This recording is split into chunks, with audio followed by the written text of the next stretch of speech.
What's up, everybody? It's Eli here from TreeFall Studios, and today we're going to be going through the year-end wrap-up for my indie game studio business. We're going to be going through all of the revenue and everything that I can share. If you clicked on this video because you want to make games as a living, or you want to make indie games and make money from those games, this video is for you. First and foremost, Merry Christmas. It's cold, it's freezing, guys.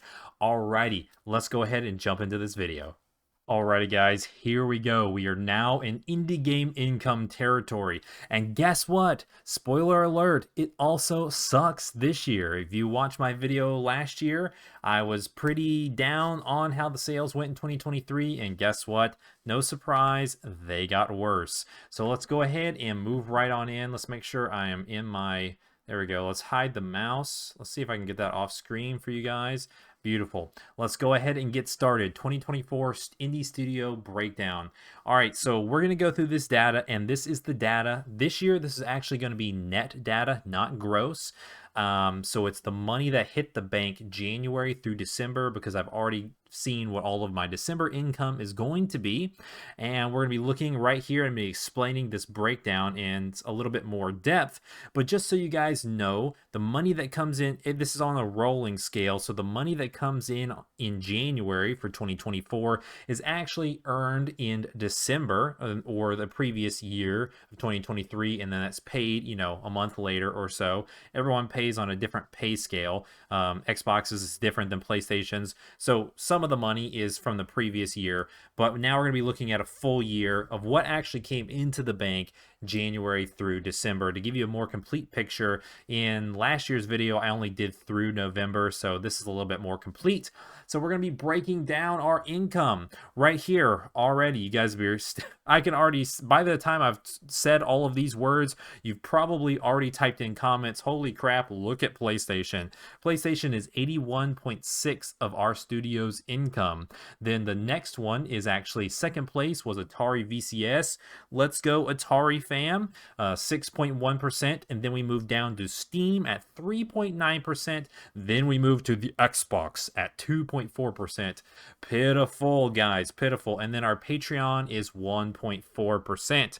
You guys can do a little bit of math on this. You can look at our Patreon page and see how much we get from the Patreon to kind of figure out the Xbox. You can figure out all the numbers that way. You're going to be off a little bit just because the Patreon numbers fluctuate all throughout the year, and the current amount of patrons that we have right now is not what we had in the middle of the year. We were making more money in the middle of the year. We were making less money in the beginning of the year, so it's kind of hard to track, but you can ballpark. Just to give you guys a little bit of an idea, you know, I can't share all these numbers because they're under NDA. That's why we're going to be going over percentages and breakdowns and stuff like that.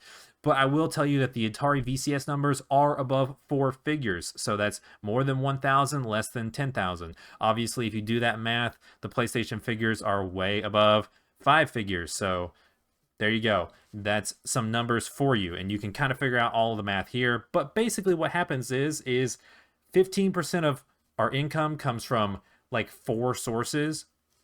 And 86% of our income, 85% if we're going to average this out, comes from PlayStation by itself. So if you're an indie game developer, you might want to go to GameStop and buy yourself a PlayStation 5. Familiarize yourself with the actual system that is selling indie games. I also have some data that I can briefly share. Dude, this is very interesting. I'm going to go into this in another video specifically. I'm going to break it down on my Nintendo Wii U income, and we're going to talk about it a little bit in the next couple of slides. But I've talked to some friends, and the Switch income is not really that great, guys. So don't be coming in my comment section saying, well, what about the Switch? What about the Switch? It would only be another 2% in here. I'm telling you, if I had Switch on here, it would be just like the Xbox or just like Steam. So my opinion, PlayStation is the best, but we're going to also look at some numbers that are kind of scary for PlayStation. They go with the industry trend. The best thing on this chart right now is the Atari VCS, guys, and we're going to get into it deeper in the next couple of slides, and you're going to see why. So we're going to go here. This is our yearly total comparison.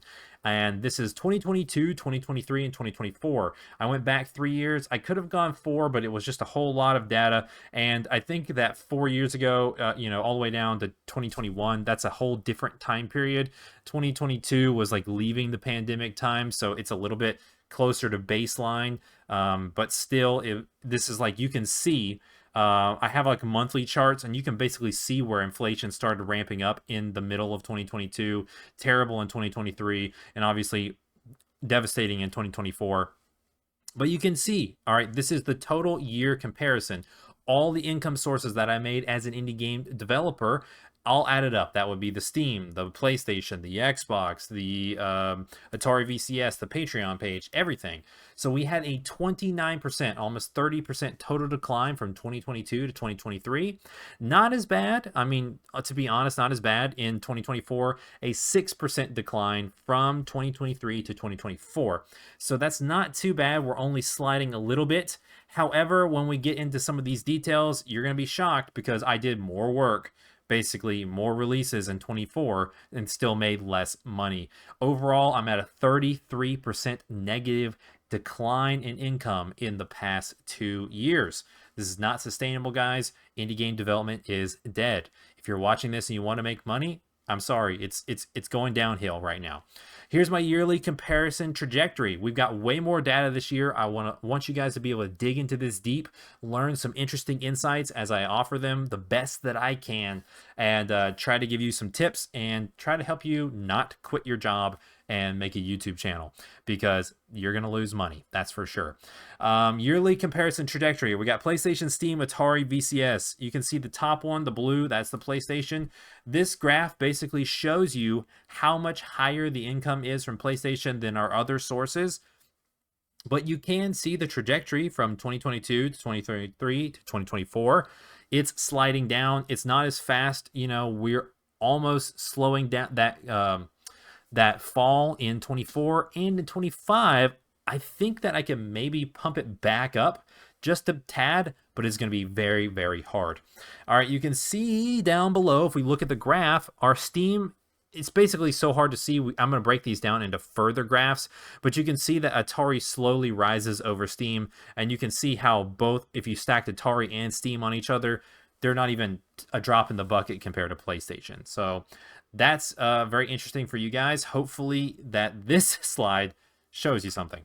I didn't even put Xbox on there, by the way, because it's so minuscule. Like, let's go back real quick. Xbox is literally like less than half that Steam. You wouldn't even be able to see the bubble. It's so terrible. It's so bad.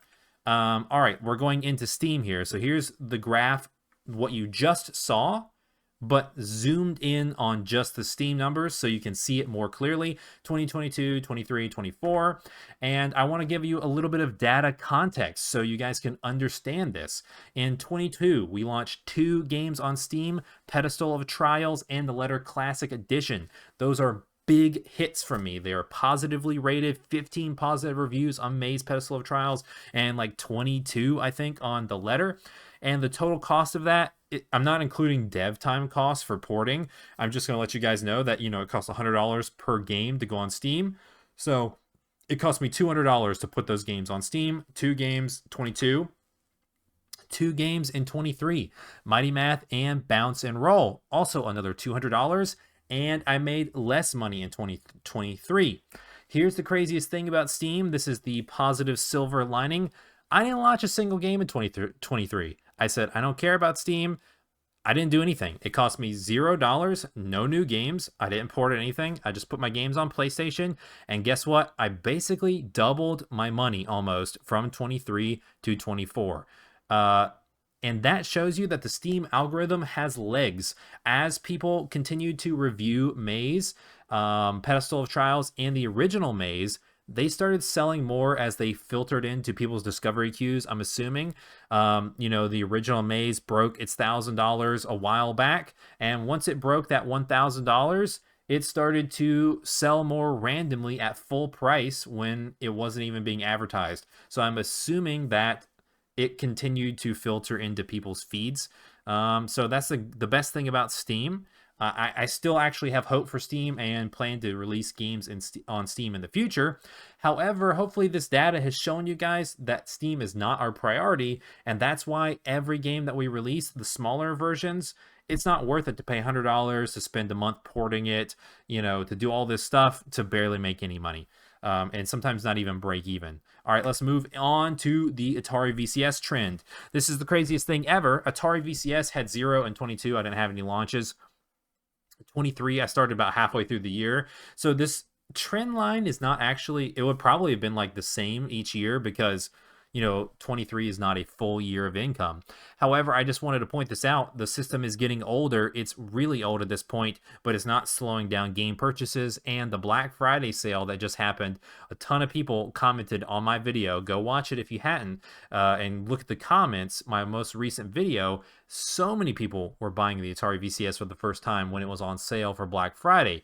So if you're a game developer out there, this is definitely a source of income that you should take a look at.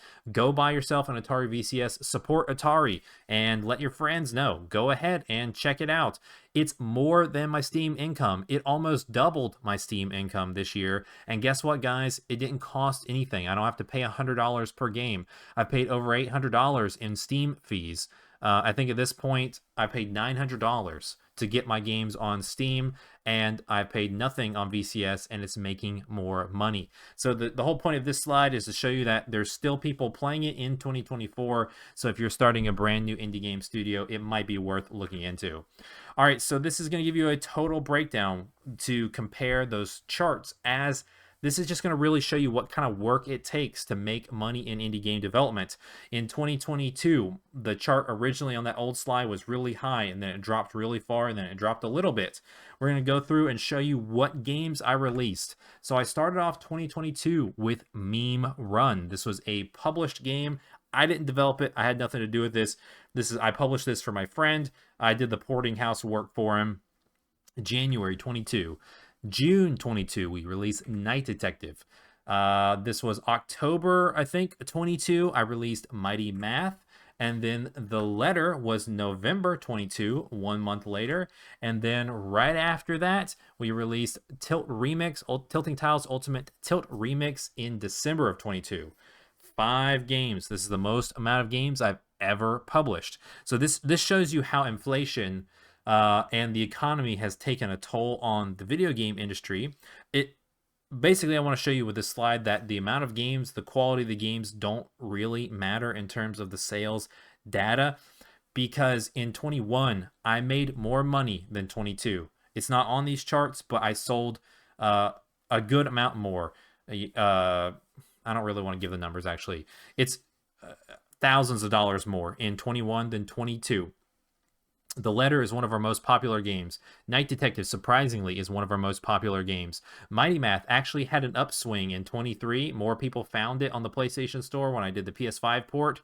It's somewhere in the middle tier. It's actually sold quite a bit. Tilt Remix kind of bombed. Meme Run did pretty good. So this is 5 games, tons of games. So think about all of that. I released more games in 22 than I did in 21, made less money, and then I made way less money in 23, and we'll see what we released. Tilting Tiles Micro Challenge, and then Bounce and Roll. This was in May, and then this was in November. So we only had 2 releases in 2023. And you might say, oh, well, no wonder you made less money. You have 5 releases, and you went down to 2. It's obvious that you made less money. But now let's go a little bit deeper into 2024. In 2024, I released 1-2 Word Search in May. I released Bounce Challenge in August, and then I released Whopping Word Search in September, and then I released Tilting Tiles Fires of Industry in October. Double the games in 24 than 23, and I made less money. So we're talking four games versus 2, and still made less money. Word Search is actually the reason why we made a second Word Search is because out of all of these games, Word Search sold the most. And Whopping Word Search has outsold Bounce Challenge and Tilt Fires of Industry. So you just got to follow the math and got to do the numbers. People are like playing those more than the other games. So this is hopefully kind of interesting for you guys. I should be moving the... I should have moved the camera, but it's okay. You guys probably got the picture. I'm narrating it all for you anyways. So this gives you a good look. Let's go ahead and move it real quick. Here we go. There you go. 2022 to 2023 to 2024. So basically, you have to release more games now than you used to in order to make more money. And even if you release more games, it doesn't mean you're going to make as much as you could have a few years ago. Just like I made only 2 games in 2023, they made more money than the 4 games I did in 2024. Let's move forward. I got to click back over here. All right, let me move the camera again. Yeah, we'll put me over here. Let's do our key industry takeaways. This is some of my summary to summarize all this data to try and help you guys the best I can. I've seen an over 30% decline in PlayStation sales. That is kind of just in line with the industry average as inflation has ticked up and as studios close. People are not making as much money as they used to. Steam is kind of interesting. It's relatively similar per year, regardless of game releases. This kind of shows me the algorithm does work over time, but it's still so hard to break into Steam. If you don't hit the algorithm, it's basically worthless, and it's not worth your time. Atari VCS has growth, even in the late console stages. That's my key takeaway from Atari VCS. The biggest takeaway from all of this is not sustainable income. My 2022 numbers is sustainable full-time North American income for the United States. However, 23 kind of dipped to where it really wasn't, but I kind of had some part-time income through some of those years, and I kind of took out some debt to keep the business going. 2024, I thought that I could turn it around, and it's 100% even worse than 2023. So most likely this business is shutting down in 2025. Hate to tell you that, but it's probably going down pretty soon. I have a couple of games that are 60 to 70% through development, and I'm going to be launching those, and they're basically going to be make or break. If they don't blow up and make double the money that my games did in 24, TreeFall Studios is done. We are going to be shutting down. You won't get to see this pretty face on the YouTube channel anymore telling you about indie game development. The Patreon income is just a little tidbit. It has dropped by 50% since my 22 numbers. It's kind of hard to tell in the breakdowns because it's always very small compared to the other sources of income, but the Patreon itself has like lost half its income. I've got more people, but people give less now. Social presence has quadrupled. Okay, so this is YouTube. I did a quick search, guys. I had 600 subscribers at the start of 2022. Okay, 600 subscribers. I have 2,250. You guys probably heard that Discord beep. I need to mute this. Let's just close this. I have over 2,000 now. I was featured on the Thomas Brush podcast. I was featured on Thomas Stewart's channel. And I have some other key videos coming up, collabs with other people coming soon. And that blew up my YouTube count. I'm growing more YouTube followers every single day. Our Discord has like quadrupled in size, and our Twitter following is basically double since 2022. Back then, I probably didn't even have 1,000 followers. So I've got more people, more fans, and way less sales. So building a following doesn't exactly matter. Those people are not converting and buying games. You need press coverage, and it's very hard to get streamers and press coverage in this day and age in 2024 because the YouTube algorithm is going down and people are making less money on YouTube. Everyone is making less money across all industries, so they're going after what helps make them the most money now, and small indie games are not getting them the most clicks, so they're moving on from that, and it's getting harder to find people to play your indie game. And then another thing to note for all you developers out there, Unity fees have basically almost doubled for me. I didn't even used to have to pay for Pro. They changed it to where you do have to pay for Pro, and then they raised the price in 21, they raised the price 22, 23. I think they've raised it every single year. I don't even remember what it was. It used to be like $1,500. Now it's like 22, or it's going up to $2,400 a year. So it's insane. It's not the only thing that's going up. I've also seen my website fees go up, and other software fees are going up all across the board. So money income is coming down. Fees are going up. Cost of living, rent, groceries, all that stuff has gone up from 2021 to 2024. So basically, this is why. I mean, this is a small breakdown for you guys, very detailed as I can get it. of why all these studios are closing. There's a bunch of other reasons why, because people aren't making games that people want to play, and those studios are bombing as well. But this is like a high-level overview of what's going wrong in the game industry. All right, let's see. Let's move on to the very last slide. This just says, thanks for watching. I hope you enjoyed this video. I'm trying to talk as fast as possible. I can see my recording time is already 20 minutes. This video is probably going to be too long for most people to watch all the way through, but for those of you who do watch all the way through, who are interested in the TreeFall Studios health and brand, or if you're an indie game developer who wants to learn and try to figure out how to make money in indie game development, I hope you found something interesting in this video. I also realized that I just talked for 20 minutes straight without basically taking a breath. My throat hurts. If you watched to the end of this video and you're watching right now, leave a comment down below and say, I made it to the end, go, go, go.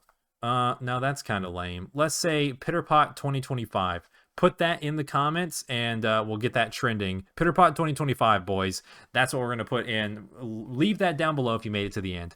I don't even feel like giving you the whole in spiel. If you want to support us on Patreon, you can do so down below. There's perks. There's all sorts of things like that. I got to give a huge shout out to everybody who supports TreeFall Studios on Patreon.com. I got to give a personal shout out to Thomas Stewart, PLP, Shark and Minnow, and Space My Name. Those are my three. Those are the four people who support us at the top tier, and I got to give them the most special love. I'll throw up the names of everybody else on the screen as well. The biggest thing you can do if you want to support TreeFall Studios, if these numbers scare you, want to see more games coming out from us, pick up some games on PlayStation that you haven't played before. Steam, actually, you can pick them up some on there, but we don't really release on there as much.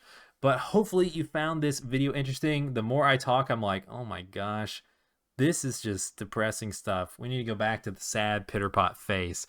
Sad Pitterpot face. But guys, thank you for watching. I hope you have a wonderful holiday season. I hope you have a Merry Christmas. I hope you look forward to seeing new videos from TreeFall Studios soon. I'll be going over the full 2025 game plan in a future video. I'll be teasing off some major projects that we got in the works, and hopefully we can stay in the indie game development business. I'll catch you guys in the next video.